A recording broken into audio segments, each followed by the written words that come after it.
Hello friends, welcome to A to Z English classes. आज हम लोग 12th क्लास का सबसे इम्पोर्टेंट टॉपिक पढ़ने जा रहे हैं, जो एक पेपर है अ स्टोरी ऑफ इंग्लिश। ये बुक जो है स्टोरी ऑफ इंग्लिश बुक जो है, इससे फाइनल एग्जाम में पहला चैप्टर और दूसरा चैप्टर से, ये दोनों चैप्टर से कंफर्म है ऑब्जेक्टिव और क्वेश्चन आंसर पूछेगा ही पूछेगा। इसलिए जरा सा बेहतरीन रूप से इसको समझेंगे, बिल्कुल आधुनिक तरीके से, बिल्कुल कहानी की तरह, जो कि सुनते के साथ आपको याद हो जाएगा। अब बहुत ही आसान तरीके से मैं आपको बता रहा हूं, बिल्कुल इजी वे में, बिल्कुल आसान से मेथड में, है ना। तो टाइम बिना वेस्ट किए हुए देखते हैं, और ये बात बिल्कुल सही है, एग्जाम में इससे बाहर एक क्वेश्चन नहीं रहेगा। और एक ही वीडियो में मैं दोनों चैप्टर कंप्लीट कर रहा हूं, पहला और दूसरा। तो आते हैं, जरा सा स्टार्ट करते हैं। सबसे पहले समझ लेंगे, ये जो बुक है, इसका नाम है अ स्टोरी ऑफ इंग्लिश, मतलब अंग्रेजी की कहानी। अंग्रेजी की कहानी, जैसे हर व्यक्ति की कुछ ना कुछ कहानी होती है, वैसे इंग्लिश को भी मान लीजिए कोई व्यक्ति है, उसका भी कुछ ना कुछ कहानी है। उसका जन्म कैसे हुआ, कैसे वो बढ़ करके आज यहाँ तक आया, और आज पूरी दुनिया में अपना वर्चस्व कायम किए हुए है। इंग्लिश एक ऐसा भाषा है जो दुनिया के हर एक देश में बोली जाती है, हर एक देश में बोली जाती है। पूरा वर्चस्व जो है वो इंग्लिश का है। आज के समय में कोई भी व्यक्ति जिसको इंग्लिश मालूम है, वो दुनिया के किसी भी देश में सरवाइव कर सकता है ना। तो आइए बिना देर किए हुए चैप्टर पे आते हैं, है ना। तो इंग्लिश का महत्व क्या है, अंग्रेजी की कहानी क्या है, कैसे वो आज यहाँ तक पहुंच पाया है अंग्रेजी, कैसे पूरी दुनिया में आज छा गया है, उसके बारे में हम लोग पढ़ेंगे। जिसमें सबसे पहला चैप्टर जो आता है, ध्यान देंगे जरा सा। आप ये जो पिक्चर देख रहे होंगे, ये मामूली पिक्चर नहीं है, ये ऐसे ही नहीं दिया हूं मैं। ये पिक्चर आप जो देख रहे हैं, इससे 1 नंबर का ऑब्जेक्टिव आपका कंफर्म है।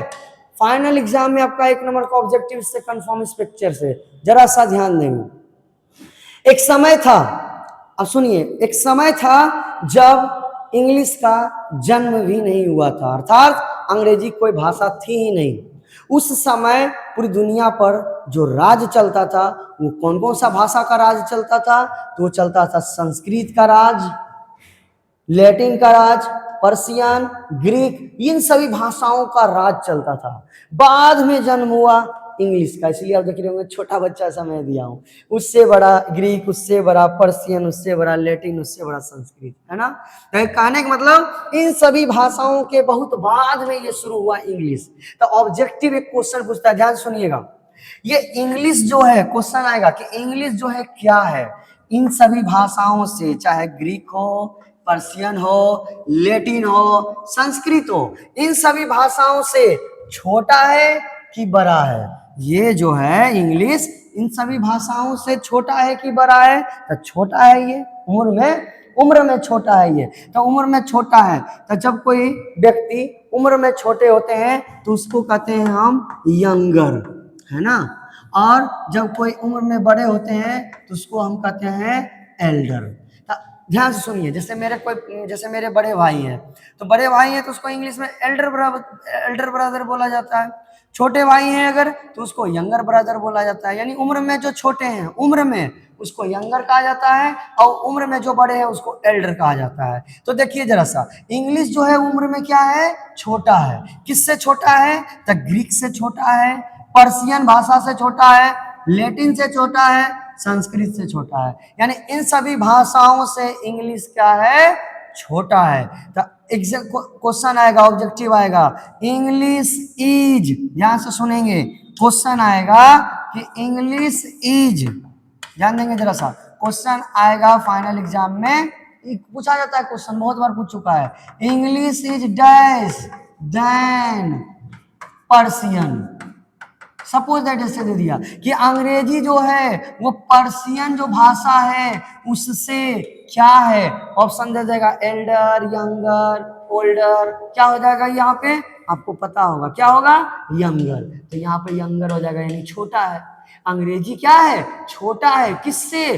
पर्शियन से उम्र में छोटा है ना। यानी बहुत बाद में इंग्लिश शुरू हुआ, इससे पहला भाषा चल रहा था Persian, Greek, Latin, Sanskrit. Option में आप पर्शियन की जगह ग्रीक भी रह सकता है, लैटिन भी रह सकता है, संस्कृत भी रह सकता है, या फिर ऐसा भी करके पूछ चुका है कि दो दो नाम दे दिया है, ग्रीक एंड पर्शियन, तब भी क्या लिखाएगा, यंगर, है ना। तो उम्मीद है ये क्वेश्चन आप बिल्कुल समझ गए होंगे, और ये प्रश्न आपके फाइनल एग्जाम में अगर आया तो आपसे छूटेगा नहीं, है ना।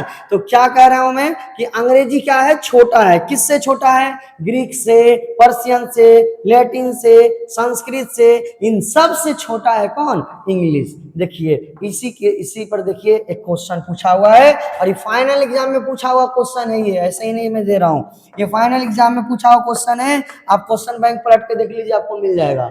क्वेश्चन है English is younger than dash, अंग्रेजी जो है वो यंगर यानी छोटा है, देन डैश, किससे छोटा है, संस्कृत से छोटा है क्या, बिल्कुल है। लैटिन से छोटा है क्या, बिल्कुल है। पर्शियन से छोटा है क्या, बिल्कुल है। आंसर क्या हो जाएगा, ऑल ऑफ दीज। इसका आंसर क्या हो जाएगा, ऑल ऑफ दीज, है ना। मतलब इन सभी से छोटा है कौन, इंग्लिश। उम्मीद है यहां तक आपको बिल्कुल समझ में आया होगा। अब बिल्कुल आधुनिक तरीके से एकदम कहानी के रूप में आपको मैं समझाने जा रहा हूं, बहुत ही इजी वे में। चैप्टर एकदम देखते के साथ आपके पूरे जुबान पे आ जाएगा, एकदम याद हो जाएगा, माइंड में सेट, है ना। और एक क्वेश्चन इससे बाहर रहेगा नहीं फाइनल एग्जाम में, बिल्कुल एक क्वेश्चन नहीं बाहर रहेगा, छूट नहीं सकता है ये एक भी क्वेश्चन। चलिए अब चैप्टर स्टार्ट होता है, जरा सा ध्यान दीजिएगा। चैप्टर स्टार्ट होता है कि हाँ इंग्लिश बिगन यानी अंग्रेजी की शुरुआत कैसे हुई। पहला चैप्टर, सबसे पहला टॉपिक आता है, एक वर्ड आता है जर्मेनिक ट्राइब्स। ध्यान दीजिएगा जरा सा, जर्मेनिक ट्राइब्स, जर्मेनिक का मतलब होता है जर्मनी का, ध्यान देंगे जरा सा। जर्मेनिक मतलब जर्मनी का, और ट्राइब्स मतलब होता है जनजाति, यहाँ हिंदी में लिख दिया हूं, ट्राइब्स का मतलब जनजाति, है ना। ध्यान देंगे जरा सा। तो सबसे पहले ये तो समझ लीजिए जनजाति वर्ड क्या होता है ना। देखिए जनजाति वर्ड पता नहीं आपको समझ में आएगा कि नहीं आएगा, और तुलना मत कीजिएगा ऐसा, मतलब मैं ऐसे बस एग्जाम्पल दे रहा हूँ सिर्फ आपको समझाने के लिए। ऐसे जनजाति का मतलब क्या होता है, जैसे कि मुंडा जनजाति होते हैं, गारो जनजाति होते हैं, है ना, ये जनजाति का नाम है। ये सब नाम लिया मैं, आपको समझ नहीं आया। आपको ठेठ भाषा में एक सिंपल से बात बताता हूँ, जैसे हम लोग जीवन व्यतीत कर रहे हैं ना, ऐसे वो लोग जीवन व्यतीत नहीं करते थे। और ये बात अभी की नहीं है, बहुत पहले की बात है, ये ध्यान रखेंगे जरा सा। आज से लगभग तो कम से कम 1500 वर्ष से पहले की बात है ये, 1500 वर्ष से भी पहले, लगभग 1500 वर्ष मान लीजिए, 1500 वर्ष पहले की ये बात है। उस समय जो जनजातीय लोग रह रहे थे, मतलब कैसे लोग रह रहे थे, जनजातीय लोग क्या होता है, तो देखते होंगे पुराना फिल्म और देखेंगे तो उसमें एक क्या है, जनजातीय लोगों को दिखाया कि घोड़ा पर सवार होकर के रहते हैं, है ना, ज्यादा नहीं, कबीला जिसको बोलते हैं, कुछ कुछ लोग रहते हैं, 20 गो 25 गो 50 गो लोगों का ग्रुप रहता है, भेड़ बकरी पालन करते हैं ये, और वो एक जगह टिकते नहीं है, आज यहाँ टेंट लगा के रह रहे हैं तो कल वहां लगा कर रह रहे हैं, तो मतलब कुछ दिन के बाद वहां रह रहे हैं, ऐसे करके। जैसे कि अभी के समय में जैसे गुलगुलिया लोग होते हैं, आप देखेंगे गांव देहात में खेत का फसल जब कटता है तो खेते में वो अपना डेरा जमा लेते हैं, अपना टेंट उंट लगा दिए, मुर्गा मुर्गी छोड़ दिए, इस तरीके से एकदम वैसा ही जीवन जनजातीय लोगों का होता था। उसमें ग्रुप लोग चलते थे, 20 गो का 50 गो का, इस प्रकार से ग्रुप होता था। और उस ग्रुप की खास बात क्या है, ध्यान से सुनेंगे।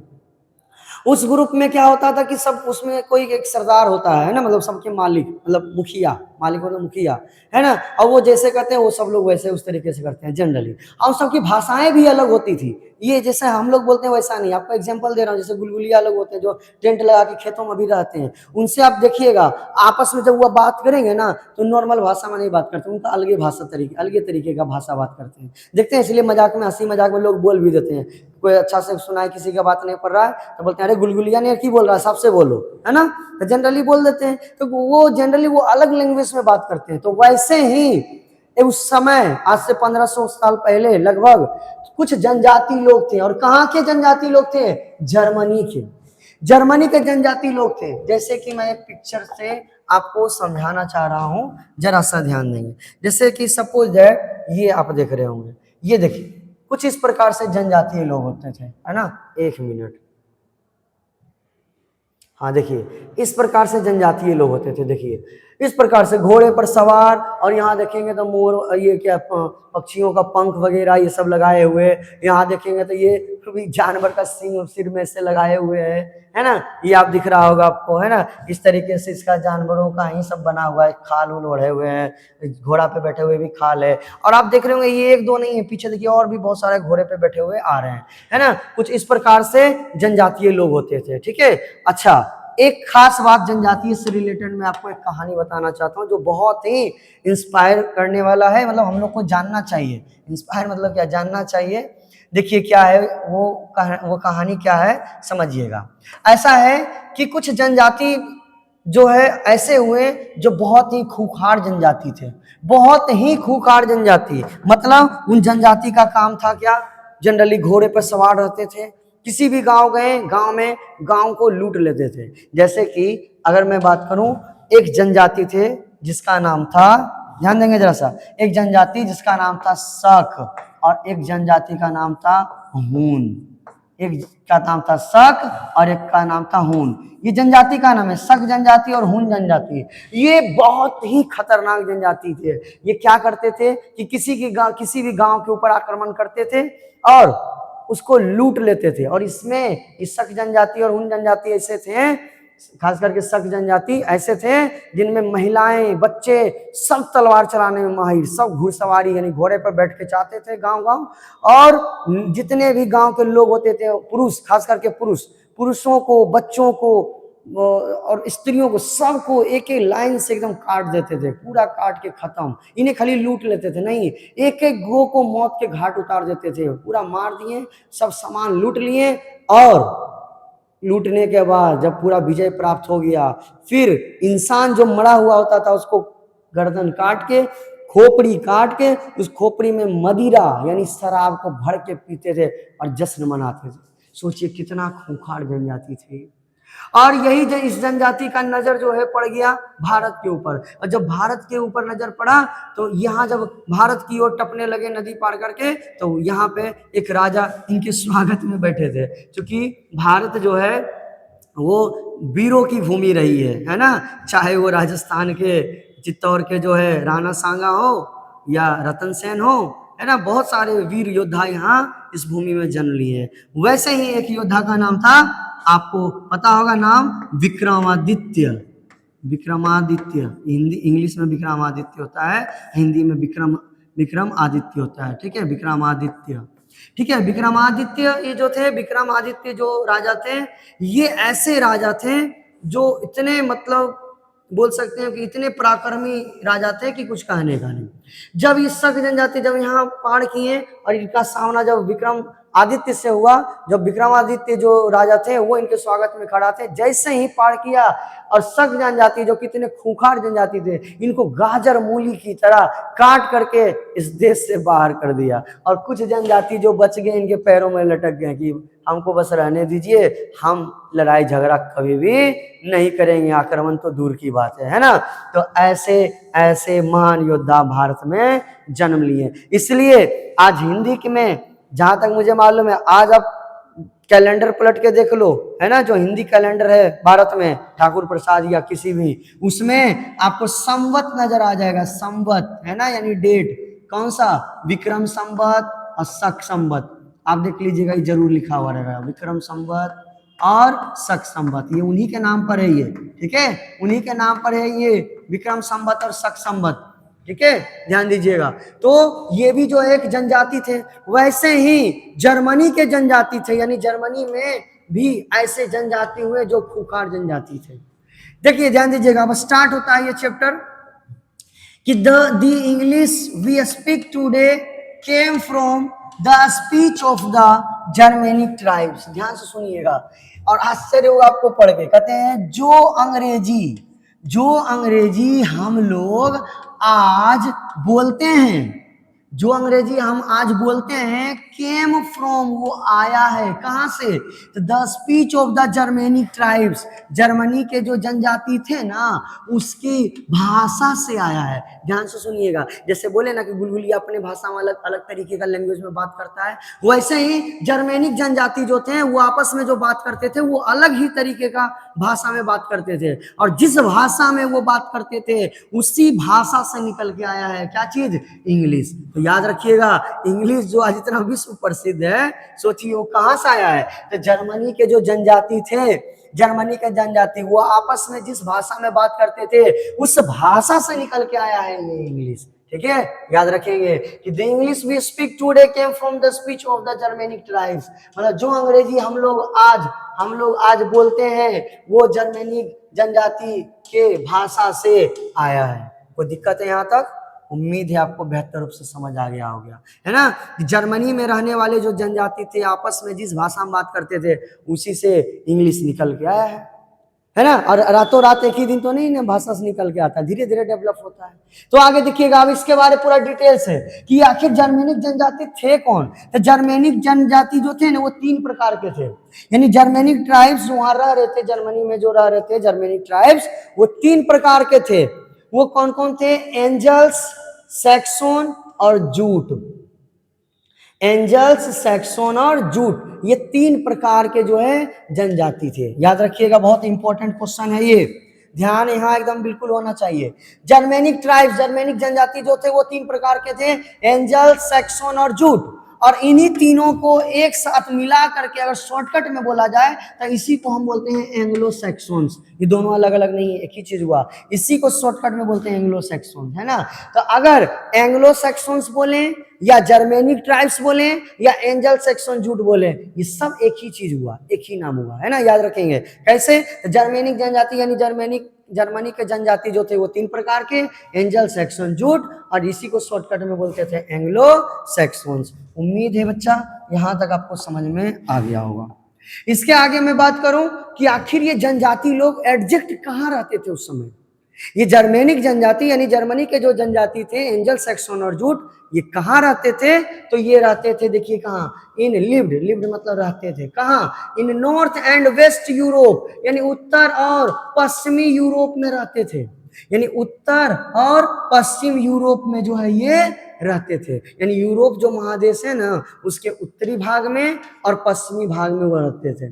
आखिर यूरोप का उत्तर और पश्चिम भाग आज किस नाम से जाना जाता है? ये तो 1500 वर्ष पहले की बात है। तो अभी उस जगह को किस नाम से जानते हैं? The present day. एक बार फिर से सुनेंगे कि ये जो जर्मेनिक जनजाति थे वो उत्तर और पश्चिम यूरोप में रहते थे, यानी यूरोप महादेश है उसके उत्तरी भाग में और पश्चिमी भाग में।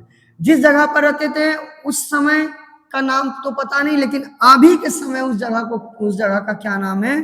प्रेजेंट डे, वर्तमान समय में उस जगह को कहते हैं डेनमार्क, जर्मनी और हॉलैंड। अभी उस जगह का नाम क्या है? डेनमार्क, जर्मनी और हॉलैंड। इन सभी जगहों पर जो है जर्मेनिक ट्राइब्स रहते थे।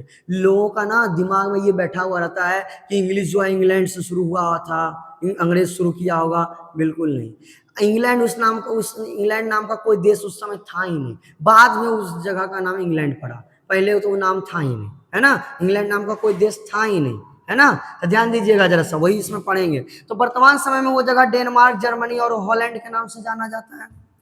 आगे अगर मैं बात करूं लैंग्वेज, ध्यान से सुनेंगे, मैंने अभी अभी कुछ सेकंड पहले पढ़ा है कि जर्मेनिक जनजाति जो थे वो आपस में जिस भाषा में बात करते थे उसी से अंग्रेजी निकल के आया है। आखिर वो कुछ न, उस भाषा का कुछ ना कुछ तो नाम होगा जिससे कि इंग्लिश निकल के आया है, जो आपस में वो बतियाते थे, कुछ ना कुछ तो वो भाषा का नाम होगा। जैसे अभी मैं बोल रहा हूँ जिस भाषा में, इसको हम हिंदी बोलते हैं, वैसे ही आपस में वो जिस भाषा में बात करते थे कुछ ना कुछ तो नाम होगा उसका। तो वो जो आपस में बात करते थे तो उस भाषा का नाम था जर्मेनिक या ट्यूटोनिक। उस भाषा का नाम जर्मेनिक या ट्यूटोनिक था, याद रखिएगा। यानी जर्मेनिक या ट्यूटोनिक से ही निकल करके इंग्लिश आया है ना? ध्यान से सुनेंगे। ये जो अंग्रेजी हम लोग आज बोलते हैं वो जर्मेनिक ट्राइब से आया है, जर्मेनिक ट्राइब के भाषा से। वो भाषा किस भाषा में बात करते थे? जर्मेनिक या ट्यूटोनिक, यानी यही मेन जड़ है। जर्मेनिक या ट्यूटोनिक भाषा से ही निकल के इंग्लिश आया है। कहते हैं कि दीज लैंग्वेजेस वेयर, कि ये जो भाषाएं हैं वेयर क्लोजली रिलेटेड, कहते हैं ये जो भाषाएं हैं क्लोजली रिलेटेड, ये मतलब बिल्कुल मिलता जुलता है, एकदम बिल्कुल नजदीकी मिलता जुलता है शब्द किससे, फिर से सुनेंगे। कहते हैं ये जो भाषा है जर्मेनिक या ट्यूटोनिक, जो आपस में जर्मेनिक जनजाति बात करते थे, फिर से समझेंगे, जर्मेनिक जनजाति आपस में जिस भाषा में बात करते थे उसका नाम है जर्मेनिक या ट्यूटोनिक। और ये भाषा मिलता जुलता था किससे, लैटिन भाषा से, ग्रीक से, और सोच लीजिए, आपको ये सोचे नहीं होंगे कभी, संस्कृत से भी मिलता था। समझ रहे हैं, तो इंग्लिश का जड़ भी संस्कृत है, समझिए जरा। तो लैटिन, ग्रीक और संस्कृत भाषा से ये मिलता जुलता था ये जर्मेनिक या ट्यूटोनिक, और इसी से निकल के आया है इंग्लिश, है ना। एंड अदर लैंग्वेजेज, और भी भाषा से मिलता था, और भी दूसरे भाषा था जिससे मिलता था, of the Indo European family of languages. अच्छा, कहते हैं Indo European family of languages से भी मिलता था। ये Indo European family of languages क्या है बच्चा, तो ये हम आपको बिल्कुल डिटेल से, जिसको कहते हैं ना वो डिटेल से पढ़ाएंगे। ये है देखिए Indo European family of languages, ये मैं बताता हूँ, 2 मिनट जरा सा आप वेट कीजिएगा, है ना। पहले जरा सा समझ लेते हैं कि क्या मैंने पढ़ा है। तो अभी हम लोग ये पढ़ चुके हैं कि ये जो भाषा बोलते थे वो जर्मेनिक या ट्यूटोनिक भाषा बोलते थे, और ये भाषाएं बिल्कुल क्लोजली रिलेटेड था किससे, लैटिन से, ग्रीक से और संस्कृत से, और किससे, तो जो Indo European family of languages है उससे, है ना। उम्मीद है यहाँ तक आपको बेहतर रूप से समझ में आ गया होगा। इसके आगे जरा सा ध्यान देंगे, एकदम बेहतर रूप से ध्यान देंगे, ताकि एक क्वेश्चन आपका ना छूटे, बस ध्यान आपका यहाँ होना चाहिए, एक क्वेश्चन छूटना इससे असंभव है ना। ये देखिए लिखा हुआ इन्वेडेड, इन्वेडेड मतलब होता है आक्रमण, यानी आक्रमण किए, कौन आक्रमण किए, तो ये जो जर्मेनिक ट्राइब्स थे, क्योंकि ट्राइब्स लोग, जनजाति लोग तो आक्रमण करने में एक्सपर्ट थे, इसीलिए कहते हैं ये जो जर्मेनिक ट्राइब्स थे, जर्मेनिक जनजाति थे, ये आक्रमण कर दिए। ध्यान से सुनिएगा, ये आक्रमण कर दिए कहाँ पे, तो इंग्लैंड पर। अभी अभी तो हम बोले इंग्लैंड नाम का कोई देश ही नहीं था। तो सुनिए, जैसे अगर बात करूं मैं, ये मैप है और ये जगह पर आक्रमण किया, इस जगह को अभी हम इंग्लैंड के नाम से जानते हैं, अभी इंग्लैंड के नाम से जानते हैं, लेकिन उस समय या इसका कोई नाम नहीं था, कोई नाम नहीं था। अब इस जगह को इंग्लैंड के नाम से जानते हैं। तो चूंकि समझाने के लिए यहाँ लिख दिया गया है कि ये जो आक्रमण जिस जगह पर किए थे ना, कहाँ पे किए थे, इंग्लैंड पर, याद रखिएगा। इन द 5th सेंचुरी, अच्छा कब ये आक्रमण किए हैं, तब 5th सेंचुरी में, यानी 5वीं शताब्दी में। ध्यान से सुनेंगे, 5वीं शताब्दी में जो है ये आक्रमण किए थे, कौन, जो जर्मेनिक ट्राइब्स थे। तुम ध्यान से सुनेंगे, जो जर्मेनिक जनजाति थे वो आक्रमण कर दिए किस पर, इंग्लैंड पर। क्वेश्चन आता है कि इंग्लैंड पर जर्मेनिक ट्राइब्स आक्रमण किए थे, वो कब किए थे आक्रमण, ये इंपॉर्टेंट VVI क्वेश्चन ऑब्जेक्टिव में, कब ये आक्रमण किए थे, 5th सेंचुरी, यानी 5वीं शताब्दी में। यहीं से अंग्रेजी शुरू होता है, 5वीं शताब्दी से ही, इससे पहले इंग्लिश था नहीं। कहते हैं 5th सेंचुरी से जो है, 5th सेंचुरी में जो है इंग्लैंड पर ये आक्रमण कर दिए, कौन, ये जर्मेनिक जनजाति। एंड गेव इट्स नेम, और इसका नाम दिए, एंड इट्स लैंग्वेजेस, और अपनी भाषा दिए। मतलब ऐसा है कि ऐसा आक्रमणकारी का हमेशा से ही ये रुख रहा है कि जब भी किसी जगह पर, किसी देश पर आक्रमण करते थे ना, तो वहां पर अपना नाम रख देते थे, अपना नाम, ताकि पता चले कि हम यहाँ का राजा हैं, हम यहाँ का मालिक है ना। जैसे आज भी भारत में देखेंगे तो कहीं दिल्ली में तो इधर उधर देखेंगे तुगलक रोड, तो बाबर रोड, तो ये हुमायूं जगह। अब बताइए, वो आक्रमणकारी थे, यहाँ पर जो है इस तरीके से उसका नाम आज भी चल रहा है। कैसे, तो कोई भी आक्रमण करते थे ना, जो होते थे वो चाहते थे हम अपना नाम रख दें, ताकि लोग हमको इतिहास में याद रख सके और जान सके कि हम यहाँ के राजा हैं, है ना, ये चीज है। तो वो भी, ये जो आक्रमणकारी थे ये भी ऐसा ही किए। इंग्लैंड में जो है ये 5वीं शताब्दी में आक्रमण किए, उस जगह पर, इंग्लैंड जगह जो था उस पर आक्रमण किए और उसका नाम दिया। इंग्लैंड में नाम नहीं दिए, इंग्लैंड तो था ही नहीं, वैसा ही समझाने के लिए हो गया कि ये अभी के समय में ये इंग्लैंड है, उस समय कोई नाम नहीं था। इस जगह पर आक्रमण किए और इसका नाम दिए और अपनी भाषा भी दिए, बोले हम जो भाषा बोलते हैं वही भाषा तुम लोग भी बोलो। जैसे अंग्रेज यहाँ भारत आए तो भारत में आज अंग्रेजी को छोड़ के गए, अंग्रेजी आज के यहाँ के लोग पढ़ रहे हैं। वैसे ही वो आक्रमण किए तो बोले हम जो भाषा बोलते हैं वो तुम भी बोलो। ये कौन सा भाषा बोलते थे, जर्मेनिक या ट्यूटोनिक, तो बोले वो भाषा तुम भी बोलो। कहाँ के लोगों को, तो ये जहाँ पे आक्रमण किए उस जगह के लोगों को बोले। आज उस जगह को इंग्लैंड के नाम से जानते हैं, उस समय नाम नहीं था, समझाने के लिए वो मैं बता रहा हूँ। आगे कहते हैं, यहां से अगर 2 लाइन ये जो है अगर ध्यान नहीं रहा तो आप समझ नहीं पाएंगे। कहते हैं द जर्मेनिक इन्वेडर्स, जो जर्मेनिक आक्रमणकारी थे। जर्मेनिक आक्रमणकारी कौन थे, जर्मेनिक आक्रमणकारी जो थे वो जर्मेनिक एंजल सेक्सन जूट। तो जर्मेनिक जो आक्रमणकारी थे वेयर कॉल्ड सेक्सन, ध्यान से सुनिएगा। जर्मेनिक जनजाति जो थे उनको बुलाते थे क्या, सैक्सन बोल करके। जो जर्मेनिक जनजाति थे उनको सैक्सन बुलाते थे। कौन, by the native of England. England के जो मूल निवासी थे ना, नेटिव मतलब मूल निवासी, मूल निवासी। अब जैसे कि सपोज दैट भारत में अंग्रेज 200 वर्षों तक शासन किए, तो भारत उनका हो गया क्या, नहीं ना। हमारे बाप दादा परदादा सबका ये भारत देश है ना। हम यहाँ के मूल निवासी है, ना कि अंग्रेज यहाँ के मूल निवासी है। वैसे ही जब, ध्यान से समझेंगे, वैसे ही जब जब जो आक्रमणकारी थे वो, जैसे मान के रखो ये जगह है, यहाँ पर आक्रमण किए, इस जगह पर अपना नाम दिए, अपनी भाषा भी दिए, और जब ये भाषा दिए तब यहाँ के जो आक्रमणकारी थे उसका नाम रखा गया। क्या चीज, क्या रखा गया, सैक्सन रखा गया। किसके द्वारा, by the native of England, England के मूल निवासी के द्वारा। मतलब जैसे फॉर एग्जांपल भारत पर 200 वर्षों तक अंग्रेज शासन किए और हम यहाँ के मूल निवासी हैं। हम यहाँ वो हमारे ऊपर भाषा भी थोपने का प्रयास का इंग्लिश, और जो कि हम पढ़ भी रहे हैं, हम लोग भी उसका नाम रख दिए अलग से, फिरंगी, गोरा, ये सब बोल रहे हैं। वैसे ही सेम, जैसे हम लोग मूल निवासी हैं यहाँ के तो उसका नाम गोरा और फिरंगी रख दिए, वैसे ही सेम ये वहां उस समय जो जहां आक्रमण किए, यहाँ पर पहले से कुछ लोग रह रहे होंगे ना, तो जो पहले से लोग रह रहे थे वो लोग आक्रमणकारी का नाम रख दिए सैक्सन, है ना।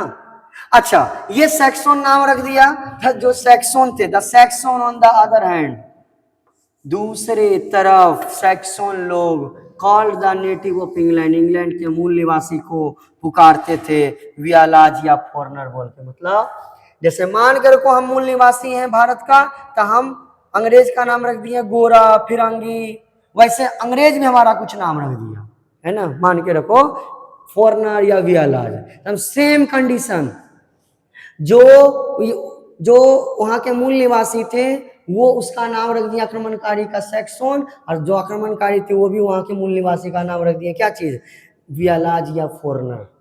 उम्मीद है आपको 50% समझ में आ गया होगा, है ना।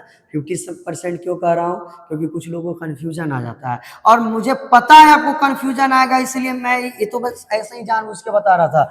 अब इसका देखिए सिंपलेस्ट फॉर्म, जो सबसे आसान तरीका समझाने का है, वो 2 मिनट में इसी बात को मैं तुरंत समझा देता हूँ। देखिए फिगर के थ्रू, और ये आपको दर्शाता है कि अगर आधुनिक तरीका से पढ़ाई हो तो कितना आसान हो जाता है।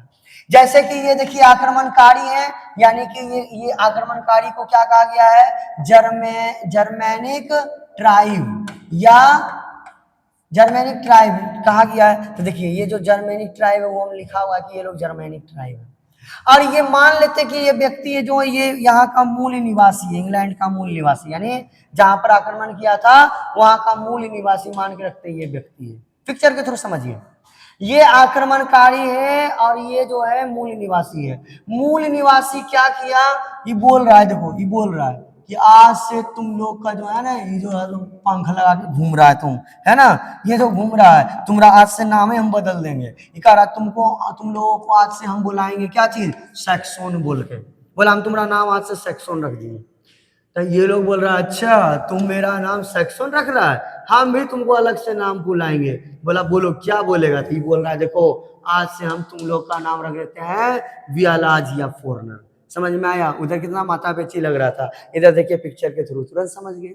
तो देखिए क्या है कि जो मूल निवासी है वो आक्रमणकारी का नाम रख दिए, क्या चीज, सैक्सन, और जो आक्रमणकारी थे वो मूल निवासी का नाम क्या रख दिए, वियालाज या फॉरनर। बस वही चीज तो लिखा हुआ है कि ये पहले है कौन, नेटिव ऑफ इंग्लैंड, इंग्लैंड का मूल निवासी है, और ये जो आक्रमणकारी है इसका नाम क्या रख दिया, वियालाज या फॉरनर, और ये इसका नाम क्या रख दिया, सैक्सन्स।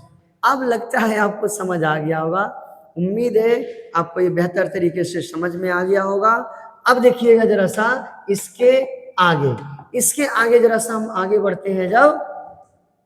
जब इसके आगे बढ़ते हैं तो आ जाता है ये क्वेश्चन, है ना, ध्यान देंगे जरा सा, अब आपको समझ में आएगा। मेन टॉपिक, मेन चीज अब स्टार्ट हो रहा है, ध्यान देंगे। कहते हैं नेटिव ऑफ इंग्लैंड, यानी इंग्लैंड के जो मूल निवासी थे, इंग्लैंड के जो मूल निवासी थे, कौन मूल निवासी है, फोटो याद रखिएगा, उधर वाला जो तलवार लिए हुए था, है ना, उधर मूल निवासी, फोटो याद रखेंगे।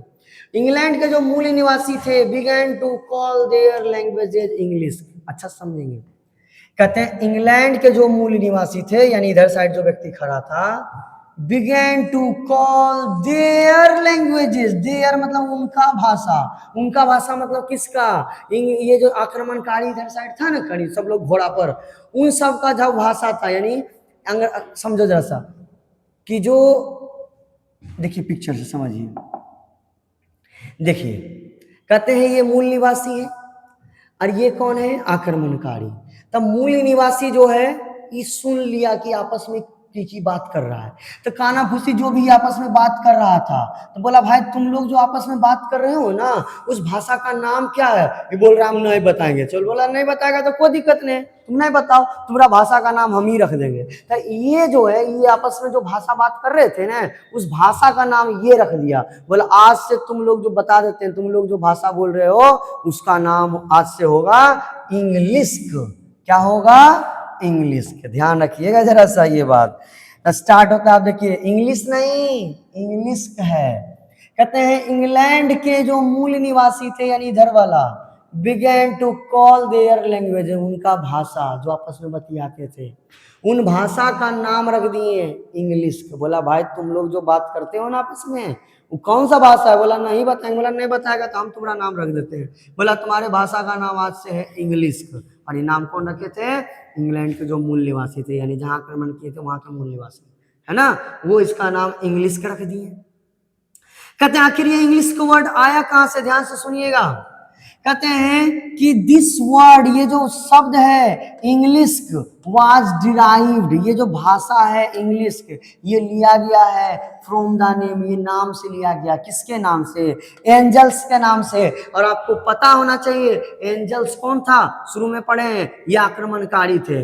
आक्रमणकारी एंजल्स जो थे उसी के नाम पर ये रखा गया इंग्लिश। अब तुम लोग को लग रहा होगा कहाँ एंजल है या कहाँ इंग्लिश है, दोनों में तो बहुत अंतर है सर, ये एंजल से इंग्लिश कहाँ मिलता है, दोनों तो अलग अलग है, इसका भाषा कैसे लिया गया है। तो एंजल्स अभी के समय में है, पहले के समय में एंजल्स नहीं इसको बोला जाता था। ओल्ड इंग्लिश में इसको एंजल ऐसे लिखाता था, ANGLES नहीं लिखाता था, पहले लिखाता था ENGLE,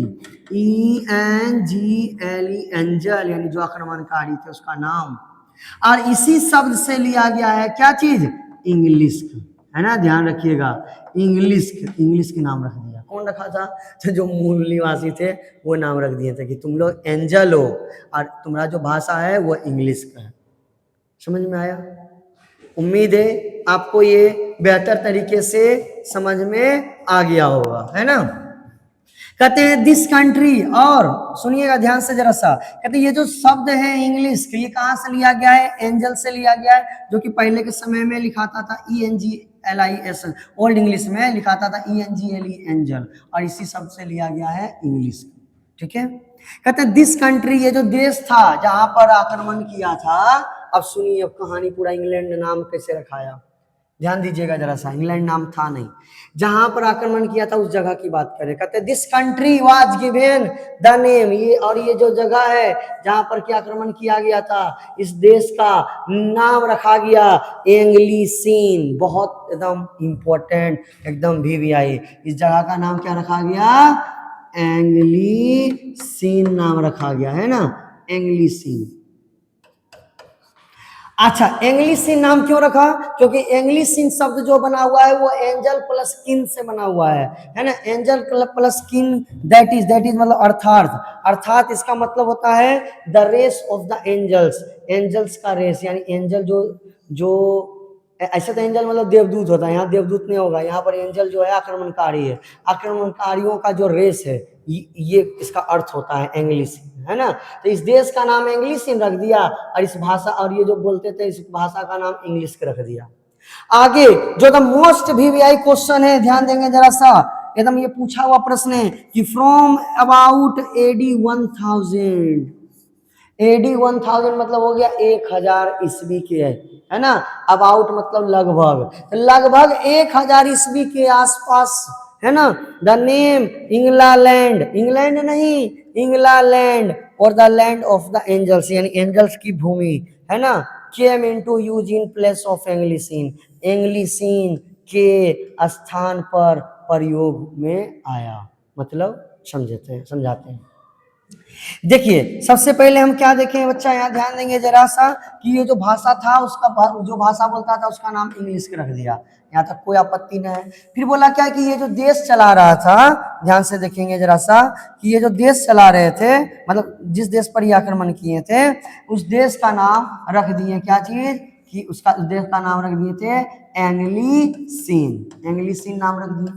बाद में लगभग 1000 ईस्वी के आसपास, एडी 1000 मतलब लगभग 1000 ईस्वी के आसपास इंग्लिसिन नाम बदल दिया, बोला ना अभी नाम नहीं रहेगा, इसको बदल दो, जैसे बम्बई का नाम मुंबई हुआ कि नहीं हुआ, वैसे ही इंग्लिसिन का नाम बोला 1000 ईस्वी में, नहीं बदल दो, इंग्लिसिन नाम सही नहीं है, इसका नाम चेंज करके रख दो, क्या चीज, इंग्लैंड, तो इसका नाम रखा गया इंग्लैंड, इंग्लैंड नहीं इंग्लैंड नाम रखा गया, ठीक है। और कब रखा गया, तो लगभग 1000 ईस्वी में, और बाद में फिर से संशोधित हो करके फिर लास्ट में इसका नाम पड़ गया क्या चीज, इंग्लैंड, है ना। इस प्रकार से तो जिस जगह पर आक्रमण किए तो उसका नाम इंग्लिसिन था, बाद में 1000 ईस्वी के आसपास इंग्लैंड नाम पड़ा, और फिर बाद में चेंज होकर के क्या हो गया, इंग्लैंड हो गया, है ना। उम्मीद है यहाँ तक समझ में आ गया होगा, इंग्लिसिन से इंग्लैंड, इंग्लैंड से इंग्लैंड। उसी तरीके से पहले इंग्लिश को हुआ, इंग्लिश से फिर बाद में चेंज होकर के हो गया इंग्लिश, है ना, ये चीज है। तो ध्यान दीजिएगा जरा सा, तो याद रखेंगे क्वेश्चन आएगा कि इंग्लिसिन के स्थान पर इंग्लैंड नाम जो है वो कब पड़ा था, तो एडी 1000 लगभग 1000 ईस्वी में। और इंग्लैंड से इंग्लैंड कब पड़ा था इसका कोई नोट नहीं है, कहीं लिखा हुआ नहीं है, बस ये चेंज हो गया है ना। उसी तरीके से इंग्लिश से इंग्लिश हुआ, लेकिन कब हुआ ये कहीं डाटा दिया हुआ नहीं है, कोई डेट नहीं दिया गया है ना, कोई डेटा नहीं उपलब्ध है इसका। तो उम्मीद है यहाँ तक आपको समझ में आ गया होगा बेहतर तरीके से। इसके बाद देखते हैं जरा सा लास्ट टॉपिक ये आता है, जरा सा समझेंगे, वो आता है, ये लिखा हुआ है क्या कि 10 इस प्रकार से, कहते हैं 10 इस प्रकार से both the name of the country England, कि इंग्लैंड जो देश है उसका नाम एंड द लैंग्वेज, और उसकी भाषा इंग्लिश जो है, are not native of England, English वो इंग्लैंड के लोगों की भाषा नहीं है, या नेटिव मतलब लोगों, वहां के जो लोग, मतलब यानी लास्ट में हमको पता चला कि वास्तव में जो इंग्लैंड नाम जो था वो भी ओरिजिनल में नाम जो वहां के लोगों के द्वारा नहीं रखा गया था, दूसरा जो भाषा था वो भी वहां के मूल निवासी का था नहीं, वो तो आक्रमणकारी का भाषा था, है ना, इंग्लिश बाद में वहां पे पढ़ा। वही कहते हैं कि इस प्रकार से हमको पता चला देश का नाम इंग्लैंड हो चाहे वो भाषा इंग्लिश हो, ये दोनों के दोनों इंग्लैंड के लोगों का बिल्कुल भी नहीं था, तो बाहर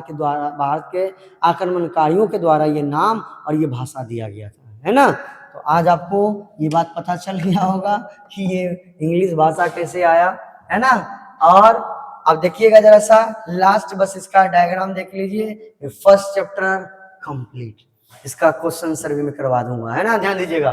तो ये इंडो यूरोपियन फैमिली है, इंडो यूरोपियन मतलब यूरोप, कहते हैं यूरोप और एशिया, एशिया में खास करके इंडिया, है ना, यूरोप और इंडिया का जो भाषा है उसका परिवार, यानी वो सभी भाषाएं, जैसे कि इंडो यूरोपियन में फैमिली ऑफ लैंग्वेजेस में अगर देखें तो जर्मेनिक भाषा था, लैटिन था, ग्रीक था, बाल्टो स्लेविक था, पर्शियन था और संस्कृत था। और जैसा कि हम लोग पढ़े हैं कि जर्मेनिक जो भाषा था इसी से निकल के आया वेस्ट जर्मेनिक, और वेस्ट जर्मेनिक से निकल के आया ओल्ड इंग्लिश, और ओल्ड इंग्लिश से निकल के आया इंग्लिश। हालांकि इंग्लिश कितना प्रकार का होता है सब पढ़ाएंगे आगे चैप्टर में है, लेकिन फिलहाल याद रखेंगे ओल्ड इंग्लिश, उसके बाद फिर आ गया इंग्लिश, है ना। अब इसके बाद अगर मैं बात करूं संस्कृत, संस्कृत जो है सभी भारत के सभी भाषाओं की माँ है। मतलब संस्कृत देखिए लिखा हुआ मॉडर्न इंडियन लैंग्वेजेज, जो मॉडर्न इंडियन लैंग्वेजेज है मतलब आधुनिक भारतीय की जो भाषाएं हैं कौन कौन सी है, हिंदी संस्कृत से निकला है, हिंदी, पंजाबी, बंगाली, असमी, उड़िया, गुजराती, मराठी, ये सब भाषा संस्कृत से निकला हुआ भाषा है ना, ये चीज है। तो आज आप लोगों को ये बेहतर रूप से उम्मीद है चैप्टर पहला समझ में आ गया होगा, है ना। और बिना टाइम वेस्ट किए हुए हम सेकेंड चैप्टर पे आते हैं, है ना। हर एक मिनट हम लोगों का कीमती है, क्योंकि एग्जाम में जितना समय आप बचा पाएंगे, अभी बचा बचा के पढ़ेंगे, उतना बेहतर रूप से आपकी तैयारी हो पाएगी, है ना। So don't waste your time, don't waste your time, समय को अपना बर्बाद मत कीजिए। देखिए अब सेकेंड चैप्टर आ जाता है इंग्लिश डाउन द एजेस, इसका मतलब हो गया इंग्लिश जो है डाउन द एजेस मतलब युगों तक अपना वर्चस्व बना के रखा। बिल्कुल सही बात है। सोचिए ये 5वीं शताब्दी से स्टार्ट हुआ और आज तक अपना दबदबा एकदम पूरा बना के रख ले, है ना। आज भी पूरा दबदबा है, पूरी दुनिया में अंग्रेजी बोलते हैं। आज भारत देश में संस्कृत जहां बोला जाता था आज संस्कृत खत्म है, संस्कृत में नहीं, लोग इंग्लिश में बात करके अपने आप को बहुत बड़ा व्यक्ति और बहुत सम्मानीय व्यक्ति अपने आप को समझते हैं, बड़ा पढ़ा लिखा इंसान, है ना। लेकिन सोचिए ये इंग्लिश भाषा वही कह रहे हैं कि अंग्रेजी भाषा जो है युगों तक जो अपना वर्चस्व बना के रखा है उसी के बारे में इसमें पढ़ना है ना सेकेंड चैप्टर में।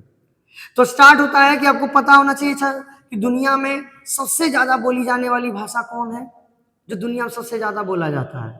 बहुत लोगों के माइंड में आएगा इंग्लिश है, बिल्कुल नहीं है। दुनिया में सबसे ज्यादा अगर कोई भाषा बोला जाता है तो वो है मैंड्रीन चाइनीज। याद रखेंगे ये ऑब्जेक्टिव में पूछता है कि दुनिया में सबसे ज्यादा कौन सी भाषा बोली जाती है, तो वो है मैंड्रीन चाइनीज। मैंड्रीन चाइनीज जो है वो दुनिया में सबसे ज्यादा बोली जाने वाली भाषा है। वही लिखा हुआ है इज स्पोकन बाय अप्रोक्सीमेटली, है ना। पढ़ लीजिए इकाई दाई सैकड़ा हजार 10,000 लाख 10 लाख करोड़ 10 करोड़ 87 करोड़ 30 लाख, इकाई दाई सैकड़ा हजार 10,000 लाख 10 लाख, है ना। 87 करोड़ 30 लाख लगभग लोगों के द्वारा अंग्रेजी ये मैंड्रीन चाइनीज बोली जाती है। हालांकि ये डेटा लिखा हुआ बहुत पुराना है, इसको अपडेट नहीं किया गया है, लेकिन फिलहाल हमको तो बुक के अनुसार से ही पढ़ना है। तो कहते हैं मैंड्रीन चाइनीज जो है लगभग इतने लोगों के द्वारा बोली जाती है, और ये दुनिया में सबसे ज्यादा बोली जाने वाली भाषा जो है वो मैंड्रीन चाइनीज है। क्वेश्चन आएगा कि सबसे ज्यादा बोली जाने वाली भाषा जो है वो कौन सी है, तो वो मैंड्रीन चाइनीज है ना। इसके आगे समझेंगे, लिखा हुआ है कि English is spoken by about, है ना, इतना पीपल मतलब इकाई दाई सैकड़ा हजार 10,000 लाख 10 लाख करोड़ 10 करोड़ 30 करोड़ 90 लाख लोगों के द्वारा जो है अंग्रेजी बोली जाती है। ठीक है, ध्यान दीजिएगा जरा सा। कहते हैं हिंदी इज द थर्ड, मतलब सुनिए, कहते हैं दुनिया में सबसे ज्यादा लोगों के द्वारा बोली जाने वाली भाषा कौन सी है, मैंड्रीन चाइनीज। दूसरे नंबर पर कौन सी भाषा है जो सबसे ज्यादा बोला जाता है, इंग्लिश। तीसरे नंबर पर कौन सी भाषा है, हिंदी, है ना। तो प्राउड करना चाहिए हिंदी भाषा पे, है ना। अगर सब लोग भारत में बोलने लगे तो पता नहीं ये सेकंड नंबर पे आ जाएगा क्या, कितनी जितनी जनसंख्या यहाँ की है ना। कहते हैं Hindi is the third in terms of the number of speakers in the world.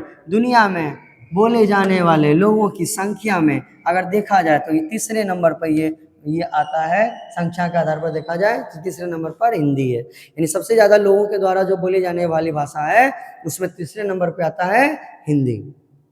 उम्मीद है समझ गए होंगे।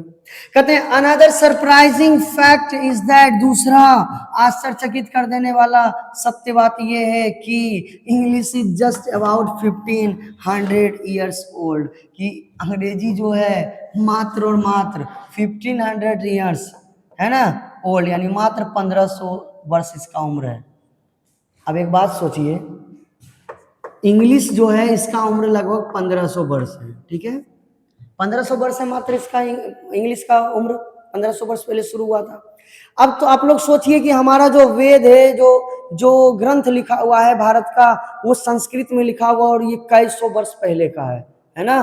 पता नहीं 5000 वर्ष, 10,000 वर्ष, पता नहीं कितना वर्ष पहले का है। और सोचिए इतना प्राचीन भाषा आज लुप्त होने के कगार पर है ना, लुप्त होने के कगार पर। इसलिए मैं बोल रहा हूँ क्योंकि 10वीं 10th क्लास में भी संस्कृत पढ़ते हैं मजबूरी में कि नंबर आएगा, उसको रखना चाहिए। कुछ लोग के मन में आता है कि 10th में इंग्लिश का नंबर क्यों नहीं जुड़ता है, इंग्लिश का जोड़ देना चाहिए, संस्कृत हटा देना चाहिए। नहीं, वो हमारी मूल भाषा है।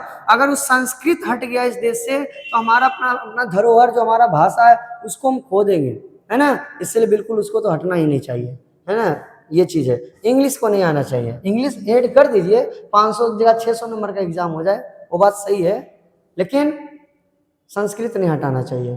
कहते हैं वही देखिए कि मात्र ये 1500 वर्ष पुराना है ये भाषा और पूरी दुनिया पर राज कर रहा है। और जो 5000 साल पहले, 10,000 वर्ष पहले स्टार्ट जो भाषा हुआ होगा उसका तो पता ही नहीं है कि कहाँ है, नहीं है ना। ये चीज है, तो वही लिखा हुआ है। दूसरा सरप्राइजिंग फैक्ट ये है कि इंग्लिश जो कि मात्र 1500 वर्ष पुराना है, and the language we are familiar. और एक और बात, 1500 वर्ष पुराना है, ये बात सत्य है, लेकिन वी आर फेमिलियर, हम लोग इससे परिचित हैं, is less than 5 centuries old, यानी 500 वर्ष से भी कम समय से हम लोग जान रहे हैं। मतलब ये 1500 वर्ष इसका पुराना उम्र है, हम मानते हैं, लेकिन हम लोग जो है 500 वर्ष से भी कम समय से इसको जान रहे हैं। यानी इसको हम 500 वर्ष से कभी कम समय से जान रहे हैं। 500 वर्ष पहले इंग्लिश क्या होता है हम लोग को तो पता ही नहीं था, है ना। तो मुश्किल से 500 वर्ष से हम लोग इनको जान रहे होंगे, है ना, इस इंग्लिश को। और आज इंग्लिश पूरे विश्व में छाया हुआ है ना। उम्मीद है बच्चों यहाँ तक आपको समझ में आ गया होगा। इसके आगे जरा सा आते हैं तो आ जाता है, देखिए क्या कि classification of English from Anglo Saxon times to modern era. मतलब समझिएगा, आप तो ये बिल्कुल अभी पढ़े। देखिए क्लासिफिकेशन मतलब होता है वर्गीकरण, मतलब बांटना। किसको बांटना है भाई? इंग्लिश को, यानी अंग्रेजी का वर्गीकरण। अंग्रेजी का वर्गीकरण यानी अंग्रेजी को कितने वर्गों में बांटा गया है, किस आधार पर, क्या चीज के आधार पर, क्या चीज पर देखिएंगे। तो फ्रॉम एंग्लो सैक्सन, अच्छा कहते हैं जो एंग्लो सैक्सन कौन थे, तो पढ़ लिए, आक्रमणकारी थे और यही लोग शुरू किए थे इंग्लिश। कहते हैं उस समय से लेकर के टू द मॉडर्न एरा, आधुनिक समय, अभी जो हम क्लास ले रहे हैं आज तक का जो इंग्लिश रहा है, इसको कितने वर्गों में बांटा गया। यानी आक्रमणकारी एंग्लो सैक्सन लेके आज तक, आधुनिक समय तक जो है इस इंग्लिश को कितने वर्गों में बांटा गया है उसके बारे में पढ़ेंगे। तो आक्रमणकारी जो थे उस समय से लेके आज तक जो है इंग्लिश को 3 वर्गों में बांटा गया है, ओल्ड इंग्लिश, मिडिल इंग्लिश और मॉडर्न इंग्लिश। ओल्ड इंग्लिश को शॉर्ट फॉर्म में ओई बोलते हैं, मिडिल इंग्लिश को एमई, हम मॉडर्न इंग्लिश को कुछ नहीं बोलते हैं, वो वैसे ही रहता है, ठीक है, याद रखेंगे। और एकदम VVI ऑब्जेक्टिव इससे पूछता है, इन दोनों से, मतलब इन दोनों तीनों से क्या पूछता है कि ओल्ड इंग्लिश की शुरुआत कब से माना जाता है, यानी ओल्ड इंग्लिश कब से कब तक चला था। तो ओल्ड इंग्लिश माना जाता है 449 ईस्वी से लेके 1066 ईस्वी तक, हम याद रखेंगे। सबसे पहले क्लासिफिकेशन ऑफ इंग्लिश, इंग्लिश को कितने वर्गों में बांटा गया? 3, old English, middle English, modern English. जिसमें ओल्ड इंग्लिश जो है ये कब से कब तक चला था, तो 449 ईस्वी से लेके 1066 ईस्वी तक जो चला था वो ओल्ड इंग्लिश था।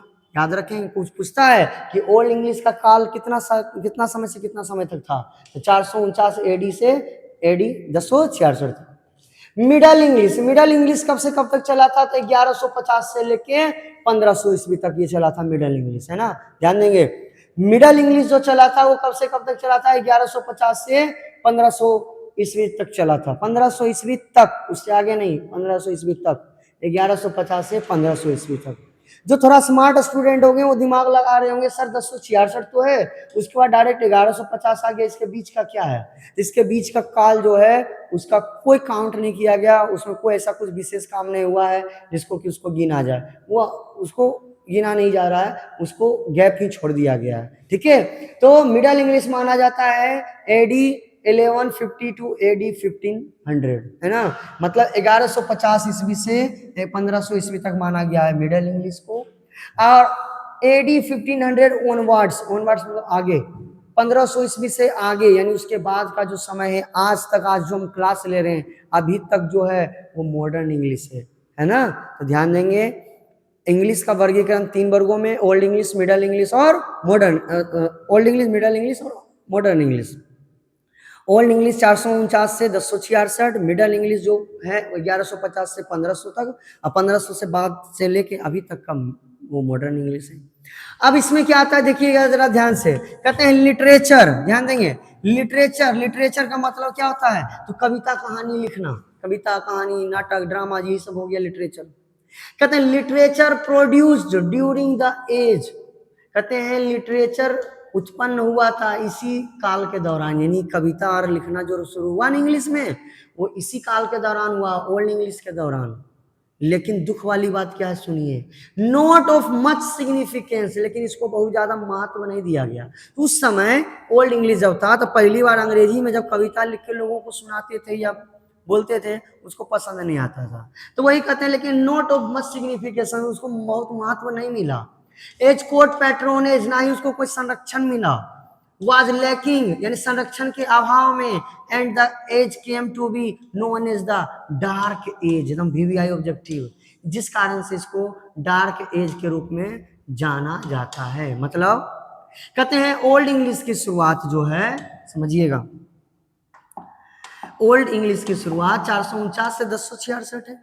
इस युग में आखिर क्या हुआ था, इतना समय तक हुआ क्या था, तो इसी युग में लिटरेचर की शुरुआत हुई थी, कविता कहानी नाटक ड्रामा अंग्रेजी में लिखने की शुरुआत हुई थी।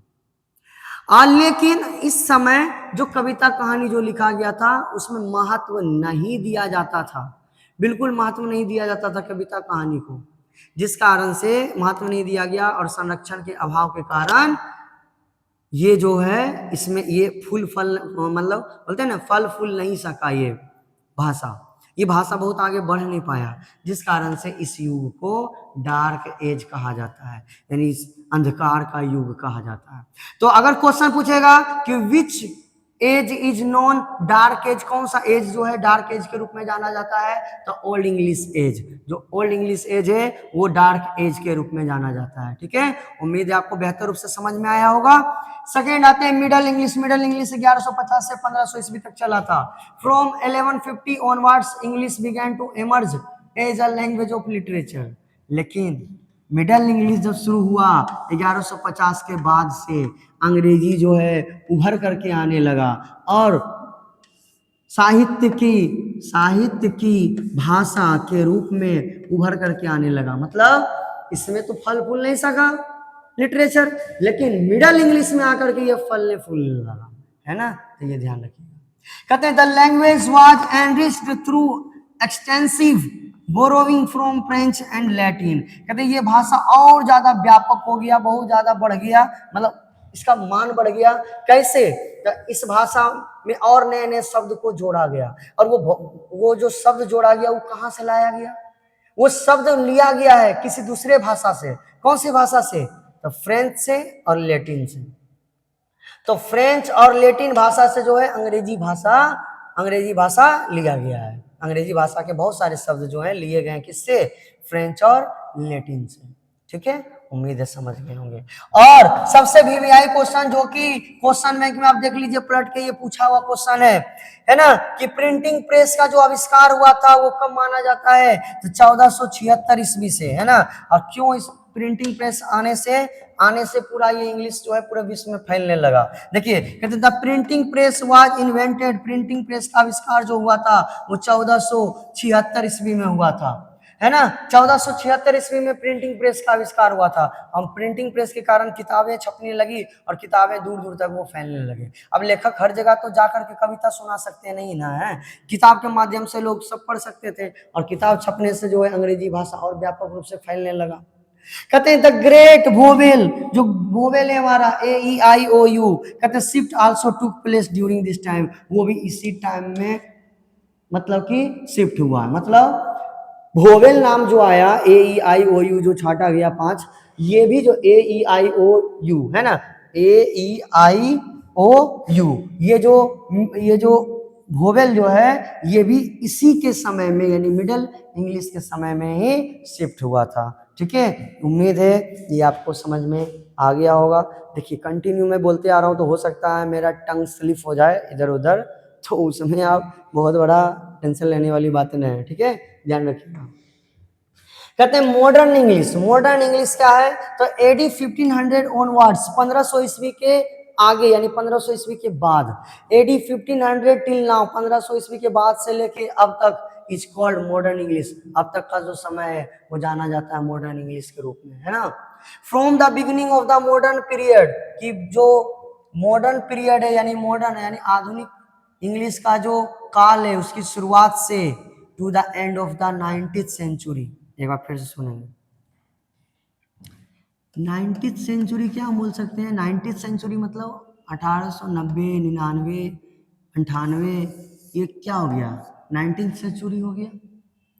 कहते हैं from the beginning of the modern period, यानी मॉडर्न पीरियड की शुरुआत कब हुई? 1500, यानी 1500 ईस्वी से लेकर के 19वीं शताब्दी तक, है ना, to the end of the 19th century यानी 19वीं शताब्दी के अंत तक English was basically the language of British Isles. कहते हैं मुख्य रूप से, बेसिक रूप से जो है ये भाषा थी किसकी? ब्रिटिश आइल यानी इंग्लैंड के लोग, अंग्रेज लोग जो है वहाँ के लोकेलिटी जो है वहाँ की भाषा थी।